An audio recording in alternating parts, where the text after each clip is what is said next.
우리 하나님의 말씀을 보도록 하겠습니다. 요한계시록 2장 13절부터 16절에 있는 말씀입니다. 요한계시록 2장 13절부터 16절 시작. 내가 어디에 사는지를 내가 아노니 거기는 사단의 권세가 있는 자라. 내가 내 이름을 굳게 잡아서 내 충성된 증인 안디바가 너희 가운데서 곧 사단이 사는 곳에서 죽임을 당할 때에도 나의 믿음을 저버리지 아니하였도다. 그러나 내게 두어 가지 책망할 것이 있나니 거기 내게 발람의 교훈을 지키는 자들이 있도다. 발람이 발락을 가르쳐 이스라엘 자손 앞에 걸림돌을 놓아 우상의 제물을 먹게 하였고 또 행음하게 하였느니라. 이와 같이 내게도 니골라당의 교훈을 지키는 자들이 있도다. 그러므로 회개하라. 그리하지 아니하면 내가 내게 속히 가서 내 입의 검으로 그들과 싸우리라. 아멘. 이제 자기 자신을 축복할 때 이렇게 축복하십시오. 나는 예수님 때문에 오벳 에돔의 복을 받은 사람입니다. 고백하시기 바랍니다. 나는 예수님 때문에 오벳 에돔의 복을 받은 사람입니다. 아멘. 자, 우리는 불확실한 시대 속에 살아가고 있고요. 또 우리의 인생은 우리의 인생의 한 치 앞도 내다볼 수 없는 그러한 인생으로 살아가고 있습니다. 만일 우리가 우리의 삶의 미래를 예측하고 그것이 분명히 이루어지는 것을 우리가 확신한다고 한다면 우리의 인생은 절망과 탄식, 실패의 삶을 살지는 않을 것입니다. 그런데 수많은 사람들이 실패하고 낙심하는 것은 내가 예상하고 예측한 것들이 뭐냐면 정확하게 이루어지는 것이 아니라 수없는 그러한 빗나간 일들이 있기 때문에 우리가 낙심하게 됩니다. 자, 이러한 이 불확실한 삶 속에 살아가는 우리 인생 가운데 확실한 것이 하나가 있어요. 그 누구도 부인할 수 없는, 누구도 예측할 수 있는 한 가지가 있는데 그것이 무엇이냐면 이 세상에 태어난 모든 사람들은 죽는다는 것입니다. 그렇기 때문에 저나 여러분이나 할 것 없이 모든 사람에게는 죽음이라고 하는 것이 그에게 있다는 것입니다. 그것을 부인할 수가 없어요. 그런데 여러분, 이러한 확실하고 분명한 이 죽음을 알면서도 이 죽음 앞에 불행한 사람이 있는데 그런 사람은 어떤 사람이냐? 이 죽음을 대비하지 못하는 사람이라는 거예요. 여러분, 환난이 있을 때라도 그 환난의 대비를 통해서 그 환난을 피해가면 그러면 어떻게 돼요? 그것이 우리 인생의 절망적인 불행이 될 수는 없죠. 이미 준비하고 예비했기 때문에 능히 그것을 넘어설 수가 있다는 거죠. 자, 이와 마찬가지로 여러분, 너무나도 분명하고 확실한 그 죽음이 우리 앞에 다가옵니다. 그래서 우리는 이 죽음 앞에 불행한 인생이 되지 않기 위해서 우리는 어떻게 해야 되느냐?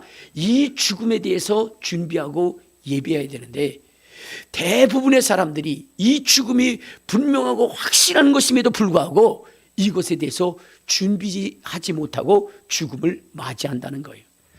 그러므로 그 죽음 앞에서 절망하고 탄식하고 후회하는 사람들이 부지기수라는 것입니다. 사랑하는 성도 여러분, 우리 앞에 분명히 죽음이 있다는 것을 알고 죽음을 준비할 수 있는 그러한 저와 여러분 되시기를 주님의 이름으로 축원합니다. 만일 이 죽음을 준비하고 예비하지 못한다고 한다면 우리는 어떻게 될까요? 자, 우리 한번 성경을 한번 보도록 하겠습니다. 어디를 보시냐면 히브리서 10장. 자, 우리 히브리서 10장 우리 30절 31절에 보면 이러한 말씀이 있습니다. 자, 시작. 원수 갚는 것이 내게 있으니 내가 갚으리라 하시고 또다시 주께서 그의 백성을 심판하리라 말씀하신 것을 우리가 아노니 살아계신 하나님의 손에 빠져들어가는 것이 무서울진더라고 했어요. 여러분, 우리의 인생은, 태어난 인생은 반드시 죽게 되어져 있고 그 죽는 인생은 바로 하나님의 무서운 심판을 받게 되어져 있다고 성경은 말씀하고 있어요. 그런데 그 심판 앞에 선 인생, 그 심판을 대비하지 못한 인생에게는 뭐냐면 무섭고 두렵고 떨리는 그러한 일이 있다라고 오늘 성경은 말씀하고 있어요. 다시 한번 우리 히브리서 9장 27절에 보면 이런 말씀이 있습니다. 히브리서 9장 27절 시작. 한 번 죽는 것은 사람에게 정하신 것이요 그 후에는 심판이 있다. 인간이 태어난 인생들은 반드시 죽게 돼 있고 그 죽음 이후에는 심판이 있다는 것입니다. 그런데 여러분, 이 심판을 이기지 못한다면 하나님의 무서운 형벌을 받게 되어져 있다는 거예요. 여러분, 우리가 죽으면 그리스도의 심판대 앞에 서게 되고 하나님의 심판대 앞에 서게 되는데, 이때에는 이 세상의 사람들이 두 부류로 나눠지게 돼 있어요. 한 부류는 오른편에 있는 양의 부류와 한 부류는 바로 왼편에 있게 되는 바로 염소의 부류로 이렇게 나눠진다라고 이야기를 하고 있습니다. 자, 우리 한번 성경을 한번 봅시다. 마태복음 25장. 자, 마태복음 25장 31절에부터 33절에 보면, 자, 시작. 인자가 자기 영광으로 모든 천사와 함께 올 때에 자기 영광의 보좌에 앉으리니 모든 민족을 그 앞에 모으고 각각 구분하기를 목자가 양과 염소를 구분하는 것 같이 하여 양은 그 오른편에 염소는 왼편에 두리라 했어요. 그러니까 이제 하나님께서 이 인류 그 누구도 예외 없이 하나님 심판대 앞에 서게 되는데, 그때에 그 앞에 선 사람은 두 부류로 나눠지게 된다는 거예요. 하나는 오른편에 있는 자와 하나는 왼편에 있는 자로 구분되어지는데, 여러분, 오른편에 있는 자들에게는 하나님이 어떠한 복을 주시느냐? 자, 우리 한번 33절 시작. 양은 그 오른편에 염소는 왼편에 두리라. 그때에 임금이 그 오른편에 있는 자들에게 이르시되 내 아버지께 복받을 자들이요 나와 창세로부터 너희를 위하여 예비된 나라를 상속하라. 그러니까 오른편에 있는 자들에게는 하나님이 창세전에 예비한 하나님의 나라가 있다는 거예요. 하나님의 나라. 그 나라를 주님과 함께 상속받게 되어진다는 거예요. 여러분, 우리가 살아가는 이 세상 슬픔이 있고 아픔이 있고 고통이 있고 절망이 있죠. 영원한 기쁨과 소망이 없는 것이 바로 이것입니다. 정말로 행복이라 생각했던 그것이 불행이 되고 영원히 함께할 것 같은 인생이 헤어짐으로 인하여 아픔을 당하고 슬픔을 당하는 일들이 많이 있어요. 여러분들 어때요? 여러분들의 배우자를 만났을 때 어때요? 너무나 행복했죠. 너무나 행복했죠. 물론 아는 사람도 있어요.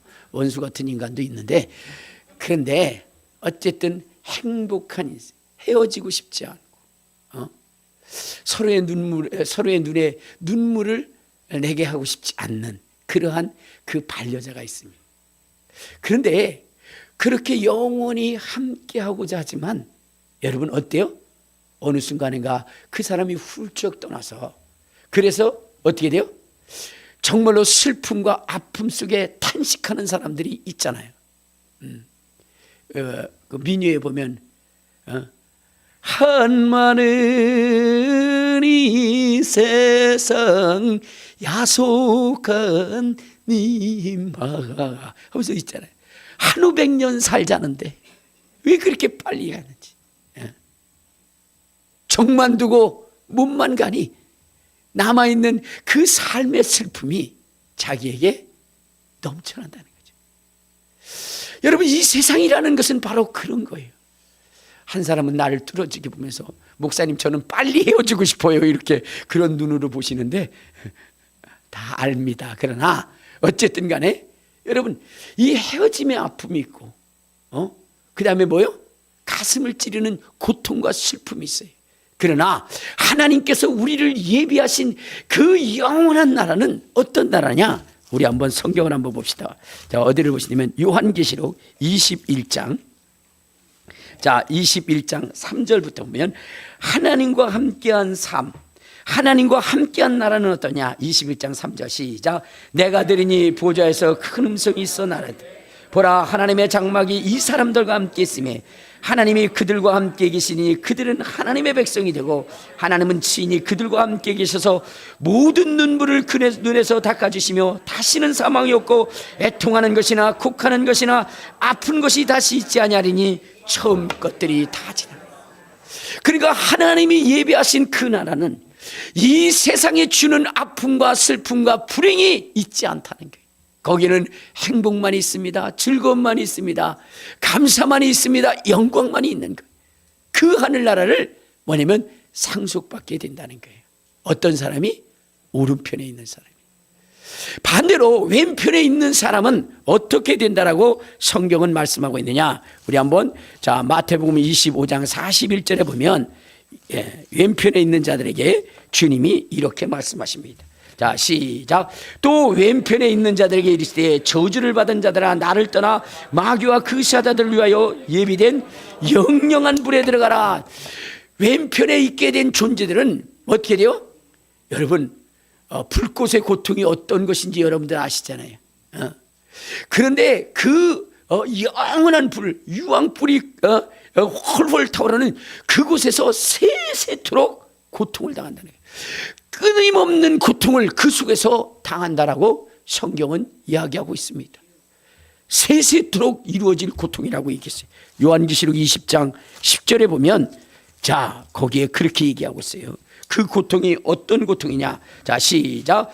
또 그들을 유혹하는 마귀가 불과 유황불에 젖힌 거기는 그 짐승과 거짓 선지자도 있어 세세토록 밤낮 괴로움을 세세토록 밤낮 괴로움을 밤이고 낮이고 쉴 틈이 없어요. 1분 1초도 쉬지 않고 그 불이 주는 그 고통을 당하게 되어져 있다는 거예요. 자 그런데 여러분 세세토록 끝나지 않는 고통이라고 그랬어요. 근데 이 끝나지 않는 고통이 어떤 고통이라고 또 성경은 얘기하고 있느냐? 자 마가복음 9장 자 마가복음 9장 우리 몇 절을 보시냐면 우리 48절을 보면 이런 말씀이 있어요. 48절. 자 시작. 거기서는 구더기도 죽지 않고 불도 꺼지지 아니하리라. 사람마다 불로서 소금 찌듯함을 받으리라. 그러니까 이 더러운 구더기가 사람 몸에 붙어서 사람들을 괴롭히는데 그 더러움의 고통이 참담하죠. 그런데 그 고통만 있는 것이 아니라 여러분 소금이 불꽃 가운데서 튀는 고통, 그러한 그 고통을 세세토록 당한다는 거예요. 자, 그래서 우리가 살아가면서 이 세상을 살아가면서 우리가 절대적으로 이기고 피하고 넘어야 하는 그런 것이 있다면 바로 심판이라는 거예요. 심판. 여러분 한 번 죽는 것은 정한 있죠. 그 외에는 심판이 있다 하신 것처럼 우리는 그 심판을 이기고 넘어야 되는 거예요. 그래서 그 죽음에 대해서 대비할 수 있는 그 심판에 대해서 대비할 수 있는 그러한 사람이 되어야 되는 거예요. 자 그러면 그 심판을 이기려면 어떻게 해야 되느냐? 어떻게 해야 되느냐? 그것은 다른 것이 아니에요. 먼저 여러분들이 알아야 될 것이 뭐냐? 재판장이 누군지를 알아야 돼요. 심판자가 누구인지를 알아야 되는 거예요. 이 세상에도 어떻게 돼요? 재판을 받을 때 이기려면 정보가 필요한데 그 정보는 뭐예요? 그 재판장이 누구냐? 어떤 사상을 가지고 있느냐? 그것을 알고 치고 나갈 때 승률이 있는 것입니다. 여러분 우리의 죽음의 심판도 그 심판하신 이가 누구신지를 알고 그분의 명령에 순종하는 거예요.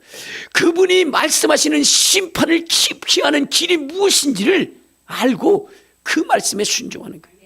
그런데 여러분 우리를 심판하실 그 재판장이 누구라고 성경은 기록하고 있느냐? 예수 그리스도라고 말씀해요. 예수 그리스도. 우리 한번 성경을 한번 봅시다. 어디를 보시냐면은 자 우리 디모데 후서 4장 1절을 한번 봐요. 디모데 후서 4장 1절. 우리를 심판하실 이가 누구냐? 4장 1절 시작. 하나님 앞과 살아있는 자와 죽은 자를 심판하실 그리스도 예수 앞에서 그가 나타나실 것과 그의 나라를 두고 어미며. 자 여기 보면은 여러분, 우리를 심판하실 리가 누구냐? 산자와 죽은 자를 심판하실 리가 누구냐? 그분이 바로 예수 그리스도. 예수 그리스도. 그러므로 여러분, 우리가 죽으면 우리는 누구의 심판대 앞에 서느냐? 그리스도의 심판대 앞에 서는 거예요. 그리스도의 심판대 앞에. 자, 우리 고린도후서 5장, 자, 우리 10절을 한번 봅시다. 고린도후서 5장 10절.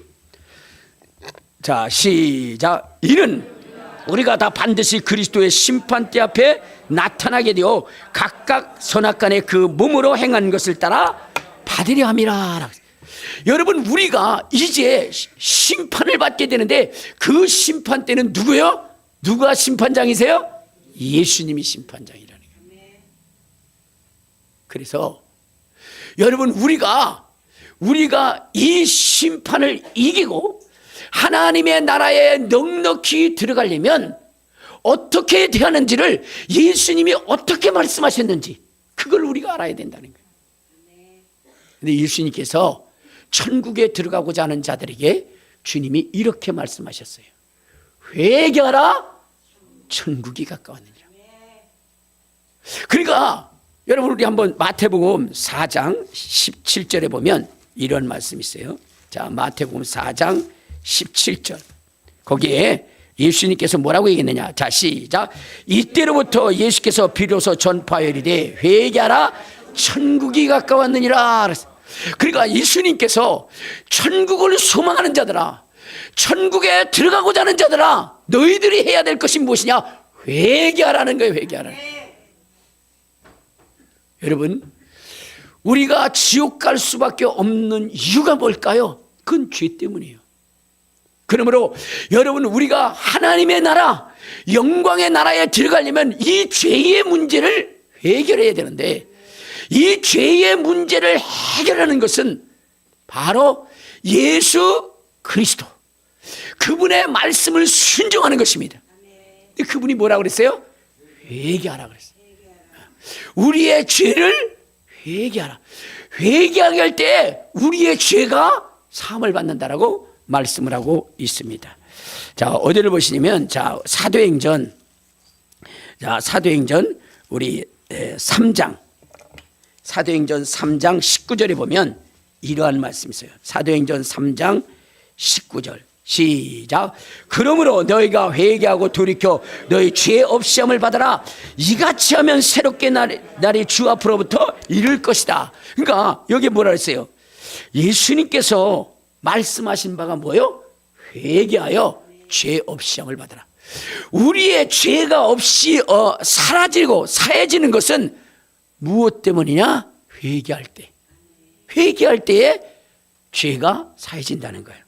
그러므로 오늘 우리는 저 천국에 들어가기 위해서 심판자이신 예수님이 하신 말씀, 그 회개하라는 말씀에 여러분 순종하여 회개하여 영생을 얻으시기를 주님의 이름으로 축원합니다. 주님의 이름으로 축원합니다.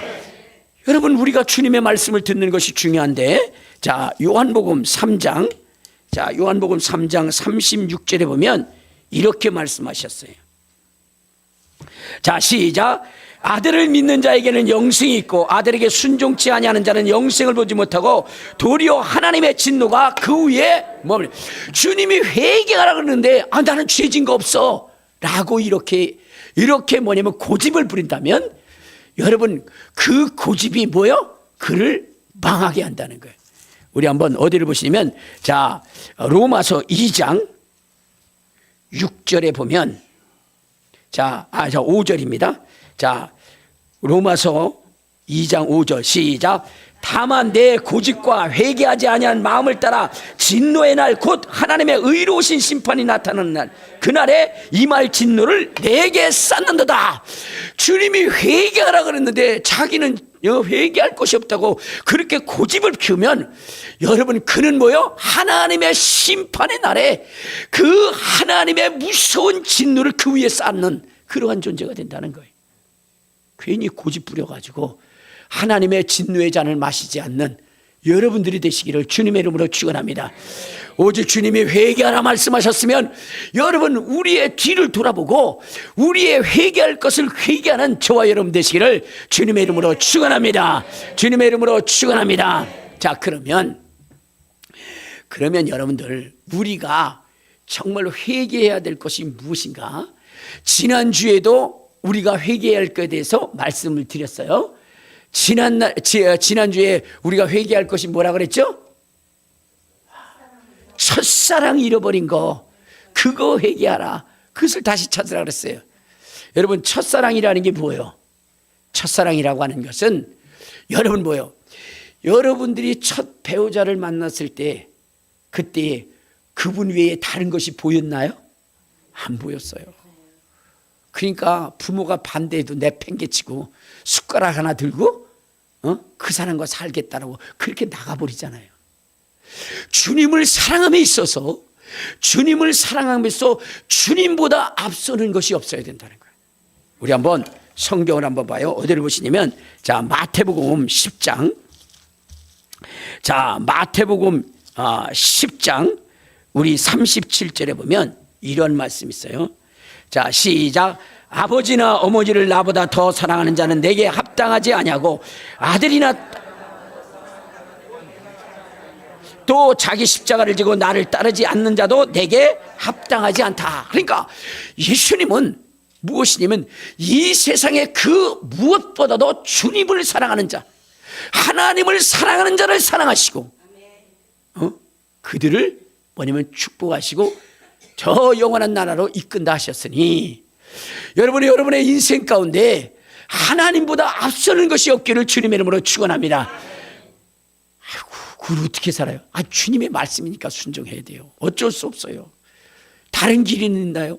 없어요. 그러니까 여러분들에게 가르치는 것입니다. 그러니까 여러분 주님을 무엇보다도 사랑하시는 저와 여러분 되시기를 주님의 이름으로 축원합니다. 그럼 오늘 두 번째로 이제 우리가 회개해야 되는 것이 무엇이냐 하는 것은 불의한 재물에 마음을 둬 하나님의 말씀을 잃어버리는 자가 되지 않도록 하기를 원해요. 그러니까 여러분 우리의 인생은 하나님이 지으시고 하나님이 우리에게 주신 분복이 있어요. 여러분 우리는 그것을 감사하며 가야 되는데 그런데 어떻게 돼요? 내 것이 아닌 것을 취하기 위해서 불의의 행동을 하는 사람. 그래서 남을 어때요? 남을 모함하고 남을 짓밟고 남을 불행하게 만드는 이러한 이 사람들이 되지 않도록 해야 된다는 거예요. 오늘 여기에 뭐라고 얘기했나요? 자, 우리 한번 요한계시록 다시 2장에 보면 그러한 얘기를 해요. 자, 요한계시록 2장 14절 시작. 그러나 내게 두어 가지 책망할 것이 있나니 거기 내게 발람의 교훈을 지키는 자들이 있도다. 자, 여기 보면은 여러분 이들은 참 믿음이 대단한 사람들이에요. 왜냐하면 환난과 핍박이 있었는데도 그래도 그 믿음을 지켰던 사람들입니다. 여러분 핍박이 심했는데 어느 정도냐? 예수를 믿는다는 것 때문에 안디바라고 하는 사람이 뭐요?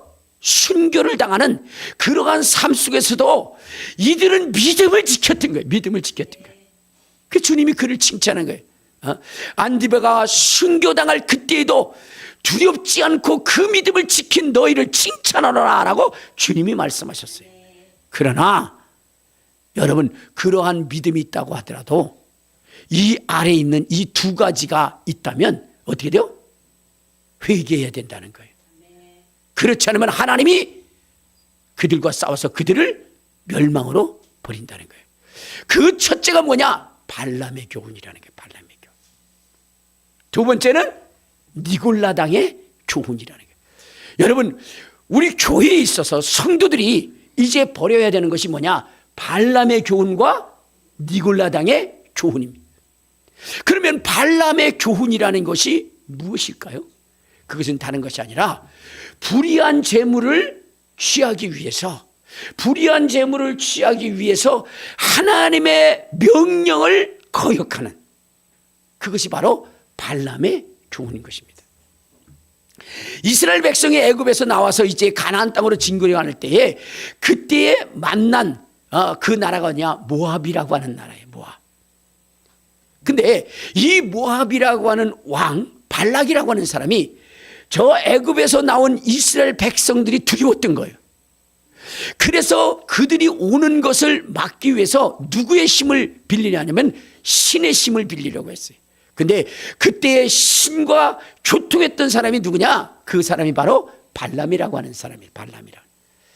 이 발람이라고 하는 사람이 저주하는 자는 저주를 받고 발람이라고 하는 사람이 축복하는 자는 축복을 받았던 그러한 그 아주 세상적으로 보면 영험한 그러한 선지자였어요.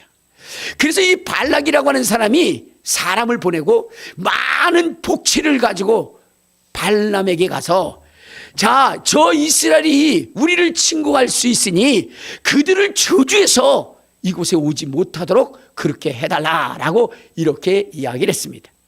이때 발람이라고 하는 사람은 어떻게 돼요? 하나님 앞에 물어봅니다.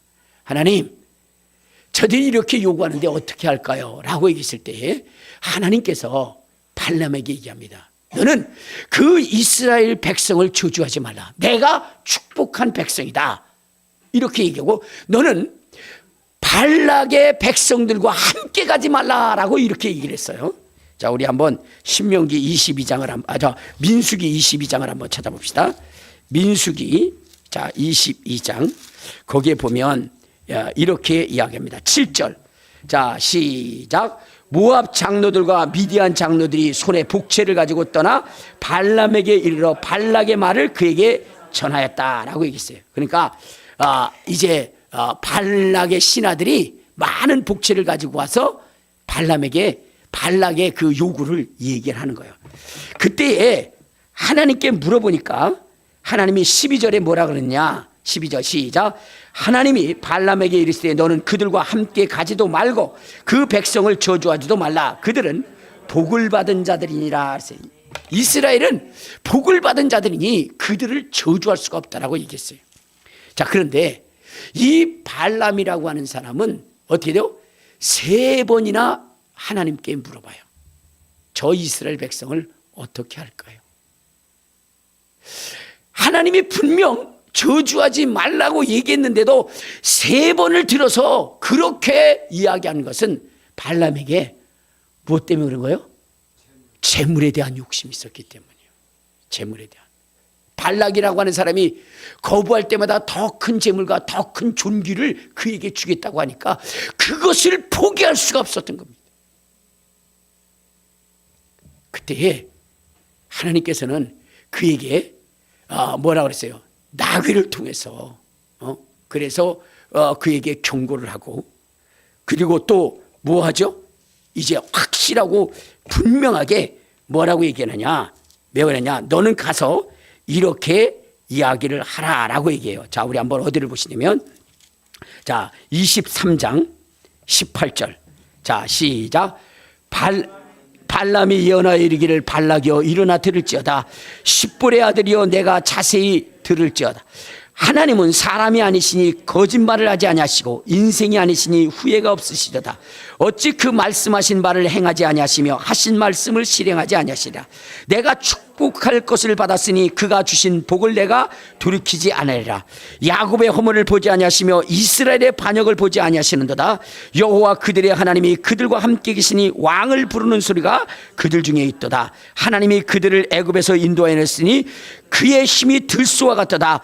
야곱을 해할 점술이 없고 이스라엘이 할 복술이 없다. 이렇게 얘기했어요. 그러니까 하나님이 분명하게 확실하게 이 발람에게 뭐요? 이스라엘을 저주해서는 안 된다는 것을 이야기를 합니다. 그리고 발람도 이 이야기를 하고 떠나버려요. 그런데 이 발람이 처참하게 죽임을 당합니다. 우리 한번 어디를 보시냐면 자, 신명기 31장 7절 8절을 보면 자, 시작. 그들이 여호와께서 민수기 31장 7절 8절입니다. 민수기 31장 7절 8절 시작. 그들이 여호와께서 모세에게 명령하신 대로 미디안을 쳐서 남자를 다 죽였고 그 죽인 자 외에 미디안의 5 왕을 죽였으니 미디안의 왕들은 에위와 레겜과 스루와 후르와 레바이며 또 부올의 아들 발람을 칼로 죽였도다 그랬어요. 그러니까 여러분, 이 부올의 아들 발람이 죽임을 당했는데 왜 죽임을 당했느냐? 분명히 발람은 그렇게 얘기를 했어요. 하나님의 축복을 이제 이스라엘에게 축복하고 그 다음에 발락에게 분명히 얘기하고 그는 떠났는데, 그랬는데 그는 여기서 죽임을 당해요. 이유가 뭘까? 이유가 뭘까? 이 발람은 뭘 포기하지 못했냐? 그 불의한 재물을 포기하지 못했어요. 그 발락이 제공하는 그 재물을 포기하지 않고 그걸 어떻게든 얻으려고 애를 썼던 겁니다. 그래서 무엇이냐면 이 발람이 뭐냐면 꾀를 내가지고 어떻게 돼요? 바로 발락에게 그 이야기를 가르쳐줘요. 근데 그 꾀가 무엇이냐면 이런 거예요. 자, 발락아, 외부의 힘과 능으로는 이스라엘을 무너뜨릴 수 없다. 왜? 하나님이 그들을 지키시고 축복하시기로 작정했기 때문에. 그런데 그들을 무너뜨릴 수 있는 한 가지 방책이 있다. 그것이 뭐냐? 이스라엘로 하여금 스스로 죄를 짓게 하는 거다. 근데 하나님이 가장 싫어하는 두 죄가 있는데, 하나는 우상의 재물을 먹게 하는 것, 두 번째는 행음하게 하는 것, 음란하게 하는 것. 이 두 가지는 하나님이 반드시 심판하는 것이다. 그래서 이스라엘을 무너뜨리려면 이스라엘에게 우상의 재물을 먹게 하고 그리고 음란한 행동을 할 수 있도록 만들어라. 이 비법을 가르쳐 준 거예요. 그래서 이 발락이 어떻게 하냐, 이스라엘의 장로들이나 이런 사람들을 청해가지고 신전 앞에서 우상 앞에 절하게 하고, 그리고 여러분 이방 신전에는요 그냥 진짜 최고로 미인들이 거기서 뭐냐면 이상한 짓거리를 하도록 그렇게 되어져 있어요. 근데 거기에서 뭐냐면 이스라엘 백성들이 홀딱 넘어가가지고 행음하게 합니다. 그 일로 인해서 몇 명이 죽냐? 24,000명이 죽어요. 우리 한번 자 어디를 보시냐면 자 민수기 25장을 한번 봐요. 자 민수기 25장 1절. 자 시작. 이스라엘이 시딤에 머물러 있더니 백성들이 모함 여자들과 음행하기를 시작하니라. 그 여자들이 자기 신들에게 제사할 때에 이스라엘 백성을 청하며 백성이 먹고 그들의 신들에게 전함으로 이스라엘이 바알 부올에게 가담한지라 여호와께서 이스라엘에게 진노하시니라. 하나님이 진노하신. 그래서 그때에 죽은 자가 얼마라고 그랬느냐?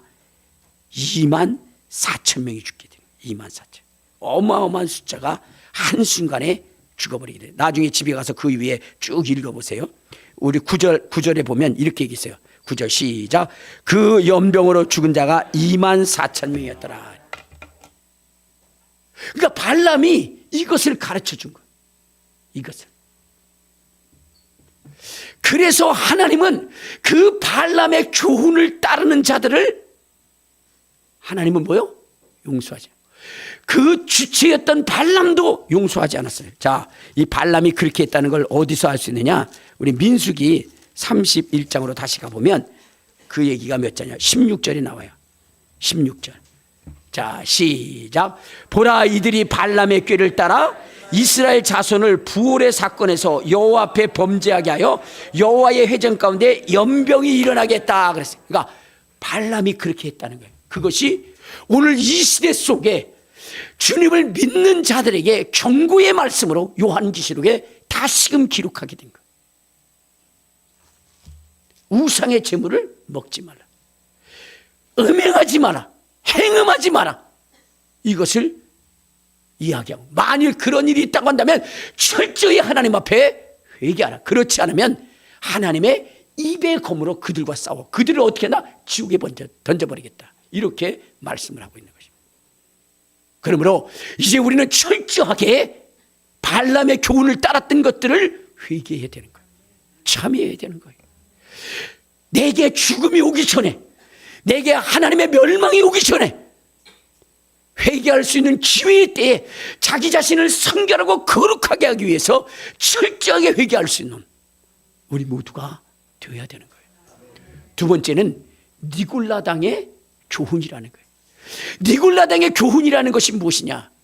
여러분, 이 니골라라는 사람은 어떤 사람이냐면 한때는 성령에 충만했고 한때는 주의 일꾼으로 충성된 증인이라 여김을 받았는데 어느 순간인가 여러분 권력의 눈이 어두워, 권력의 눈이 어두워서 자기의 당을 만들어 사람들을 분열케 하는, 성도들을 분열케 하는 그 일을 행했던 사람이 니골라당이에요. 여러분, 교회는 당이 있어서는 안 되는 거예요.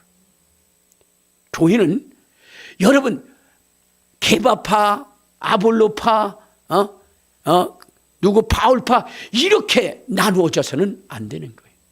오직 하나, 오직 예수 안에서 하나가 되어져야 되는 거예요. 그것이 하나님이 원하시는 그 뜻입니다. 자, 우리 한번 성경을 봐요. 주님의 간절한 소원이 무엇이냐? 자, 우리 요한복음 17장 11절에 보면 이렇게 얘기합니다. 자, 요한복음 17장 11절 시작. 나는 세상에 있지 아니오나 그들은 세상에 있었고 나는 아버지께로 가옵나니 거룩하신 아버지요 내게 주신 아버지의 이름으로 그들을 보내서 우리와 같이 그들도 하나가 되게 하옵소서. 예수로 말미암아 하나 되어지는 거예요.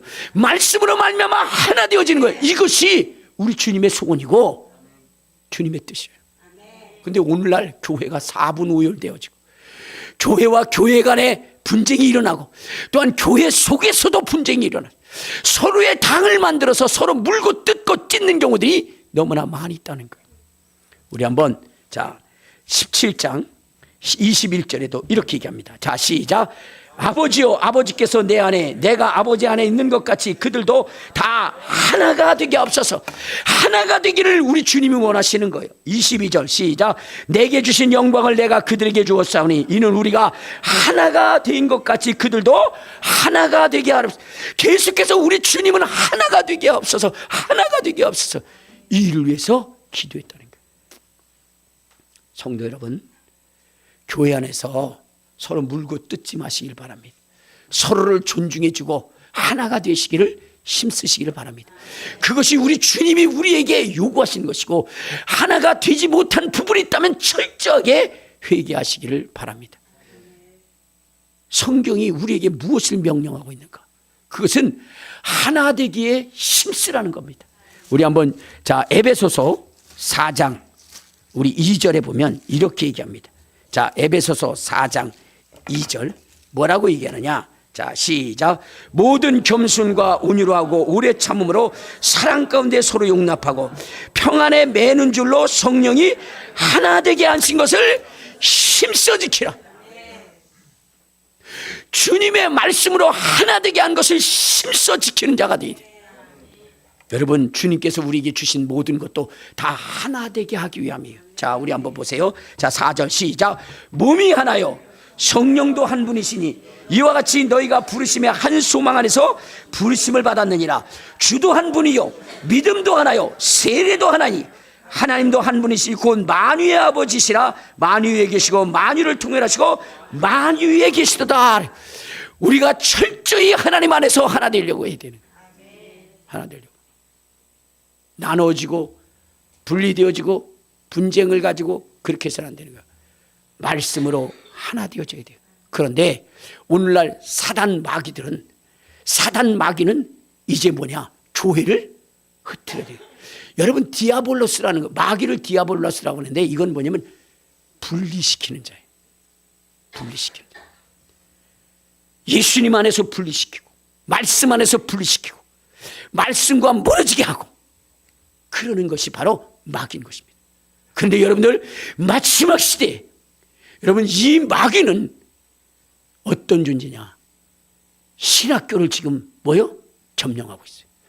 목사님들을 어떻게 되어 지배하고 있습니다.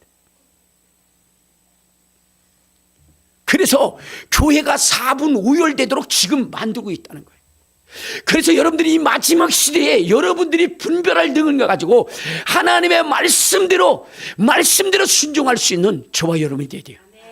그래서 여러분들이 지금 뭐냐면 마지막 시대에 여러분들이 뭐요? 거짓 선지자들을 분별하고 좋은 교회를 분별해야 되는데, 여러분 좋은 교회, 정말로 참다운 주의 일꾼은 어떤 자냐 하는 것은 말씀대로 가르치고 말씀대로 믿으라고 하는 것이고, 그 말씀을 보여주는 자, 이러한 교회가 좋은 교회고, 이렇게 하나님의 말씀대로 살아야 된다라고 그렇게 가르치는 그 목사가 진정한 주의 일꾼이요, 주의 사람이라는 거예요. 그런데 오늘날 신학교에서는 어떻게 가느냐? 김성준 목사님이 그런 말씀을 하시더라고요. 자기가 미국 신학교에 갔는데 거기 들어갔더니 무엇이냐면 교수가 첫 번째 하는 말이 이런 것이었어요. 여러분들은 2000년 전에 말라 비틀어진 예수의 피를 믿고 있는 것은 아니죠? 신학 교수가 했던 첫 마디가 그 마디였다는 거예요. 너무 충격이었다는 거예요. 또 하나는 다른 교수는 와가지고 요한계시록을 쭉 펴고 읽더니, 여러분 혹시 이것을 지금까지 믿는 것은 아니죠? 이건 다 거짓말일 뿐입니다. 그러나 성도 앞에서는 그렇게 얘기하면 안 돼요. 지금 그러한 신학교에서 유학 가서 그 신학교에서 배워온 사람들이 지금 한국 교회에 차고 넘치고 있다는 거예요. 한국 강단에 차고 넘치고 있다는 거예요. 그러니까 성경에 나타난 기사와 이적과 표적을 다 배제하고 이념과 사상을 가져와서 교회를 분열시키고 교회를 깨뜨리는 세력들이 넘쳐나고 있다는 거예요. 여러분, 성경의 말씀 지금도 믿으면 그대로 역사하는 거예요. 우리 여기 윤월자 집사님 계신데 지난번에 저한테 기도 부탁을 했어요. 목사님, 우리 둘째 며느리가 임신을 했는데 병원에서 검사하다 보니까 그러니까 뭐냐면은 이제 장애아로 태어날 그 확률이 거의 100%랍니다. 그러니까 지금 장애아로 태어난다면 그의 인생의 불행을 어떻게 해야 할까요? 유산시킬 수밖에 없습니다. 그러니까 목사님 기도해 주세요, 이렇게 얘기를 한 거예요. 근데 여러분들 그 며느님은 뭐요? 예수를 믿지도 않아요. 근데 아드님이 부탁을 한 거예요. 엄마 교회 목사님한테 좀 기도 좀 해달라고 그래. 지금 상황이 이러니까 유산시키면 안 되잖아. 그러니까 기도 좀 해달라고 해. 그렇게 얘기를 한 거예요.